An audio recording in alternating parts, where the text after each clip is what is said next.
E aí, senhoritas e senhores, tudo em ordem?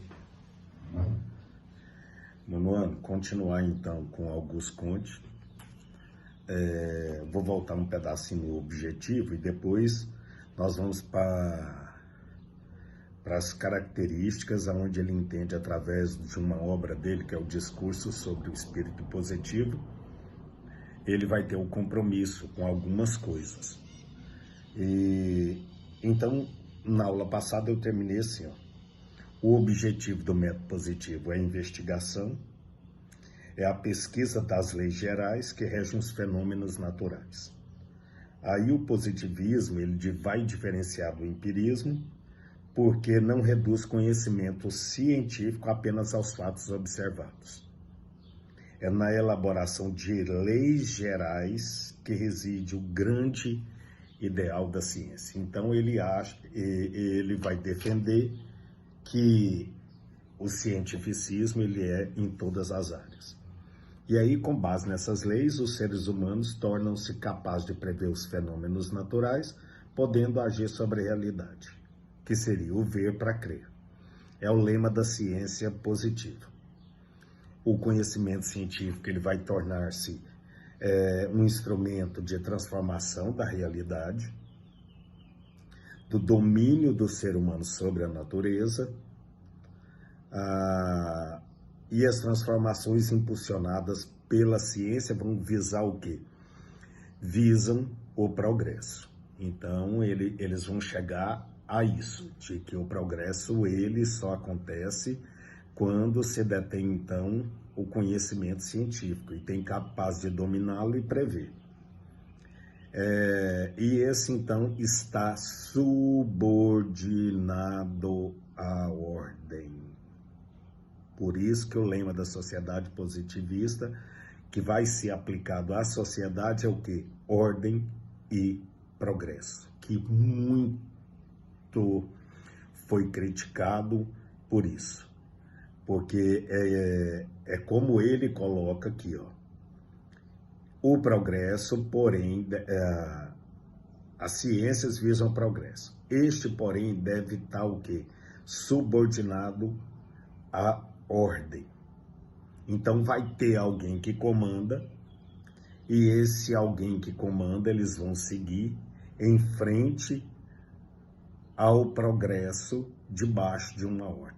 E isso foi muito criticado, porque seria mais ou menos o seguinte, vocês vão ver aqui que quando ele fala sobre a reforma da sociedade, ele vai falar que eles são contra, ele vai falar que ele é contra a maneira com que os iluministas fizeram a ponto de chegar à Revolução Francesa, porque isso não trouxe uma estruturação, e que o certo tem que haver divisão de classes mesmo, tem que haver quem comanda e quem trabalha.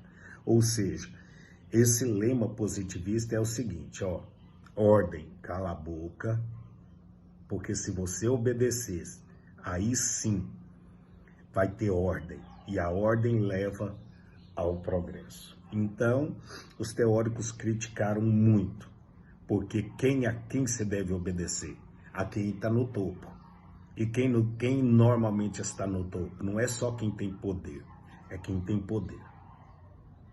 E aí ele vai fazer uma crítica muito grande à Revolução Francesa, tá? Então isso aí tem que ficar bem ciente para vocês, que foi o grande caso que eles haviam muita crítica. Aí ele começa assim, nesse discurso sobre o espírito positivo, que é uma obra dele muito famosa, ele vai apontar características fundamentais que distinguem o positivismo das demais filosofias.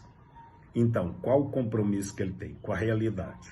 É a realidade, utilidade, certeza, precisão, organização e relatividade. Você pode ver que eles vão abranger todas as áreas. Então, assim, ó, realidade, pesquisa de fatos concretos, acessíveis à nossa inteligência, deixando de lado a preocupação com mistérios impenetráveis, referente às causas primeiras e últimas dos seres. É como se ele quisesse dizer assim, vamos ser prático. Então vamos pesquisar aquilo que é real e nada dessas coisas místicas. Utilidade: busca de conhecimentos destinado a aperfeiçoamento individual e coletivo no indivíduo. Desprezando o quê? Especulação de coisas vazias e estéreis. Então vamos partir para aquela coisa que é útil, que o ser humano, a sociedade como um todo necessita. Certeza: obtenção de conhecimento capaz de estabelecer harmonia lógica na mente do próprio indivíduo e a comunhão em toda a espécie humana, abandonando as dúvidas indefinidas, os intermináveis debates metafísicos. Por quê? Porque se ele faz, como ele está colocando uma praticidade, ele é bem pragmático, é aquela coisa prática. Por quê? Porque não dá especulação. Então essas coisas que são especulativas pode tornar debate. E debate pode colocar em risco quem está em comando. Você pode ver que as coisas deles são bem práticas. Olha aqui, precisão. Estabelecimento de conhecimento que se opõe ao vago, baseado em enunciados rigorosos sem ambiguidade. Então ele não vai apoiar nenhuma ciência ou mesmo estudo filosófico de coisas que são especulativas, mas tem que ser precisas, para não gerar nada de dúvida, nada que pode trazer então embate. Organização: tendência a organizar, que é um do lema, né? Da bandeira. Tendência a organizar, construir metodicamente, sistematizar o conhecimento humano. E aí ele termina essa parte que ele tem compromisso, que seria na grande obra dele, que é o discurso sobre o espírito positivo. A relatividade: aceitação de conhecimentos científicos relativos. Se não fossem relativos, não poderia ser admitida a continuidade de novas pesquisas, capazes de trazer teorias como teses opostas ao conhecimento estabelecido. Assim, a ciência positiva é relativa, porque admite aperfeiçoamento e ampliação dos conhecimentos humanos. O que ele está querendo dizer com isso? Ele está querendo dizer que o quê? A aceitação da relatividade ao conhecimento, porque não pode ser absoluto, porque uma verdade absoluta ela não é questionável e não se passa a se investigar mais. Então o conhecimento ele é relativo. Até aqui eu consegui. Então a partir daqui eu vou averiguar aqueles novos conhecimentos, vou agregar mais através de estudos e aí eu vou mais. Aí eu vou mais. Aí eu vou mais. Essa é o que os positivistas têm. Aí eles falam o quê? Eles falam que só no âmbito político e no âmbito científico, não, que tem que haver, então, uma reforma da sociedade. A sociedade também ela vai precisar de uma reforma.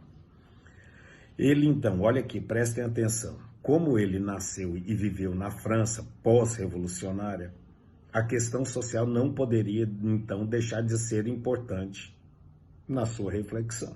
Porque ele está vivendo agora, quando a monarquia absolutista cai, e agora a sociedade burguesa ela assume, então ele está vivendo esse momento pós-revolucionário. E aí ele então vai refletir e vai estudar sobre isso. E um dos temas centrais da sua obra filosófica é o quê? Necessidade ao nome, de reorganização completa da sociedade. Ele próprio entendeu desempenhar um papel de reformador universal, encarregado de instituir a ordem de uma maneira soberana. Ou seja, ele vai tentar reorganizar a sociedade de maneira que haja alguém que comande, que seja soberano, porque ele vai contra o que aconteceu. Ele fala que esse novo modelo de sociedade deixou um monte de problemas. Aí ele continua: essa reconstrução da sociedade consistia para quanto na regeneração de opiniões, ideias e dos costumes, ações humanas. Regeneração, ó a palavra. Tratava-se, portanto, de uma reestrutura intelectual dos indivíduos. e não de uma revolução de instituições sociais, como propunha filósofos franceses socialistas.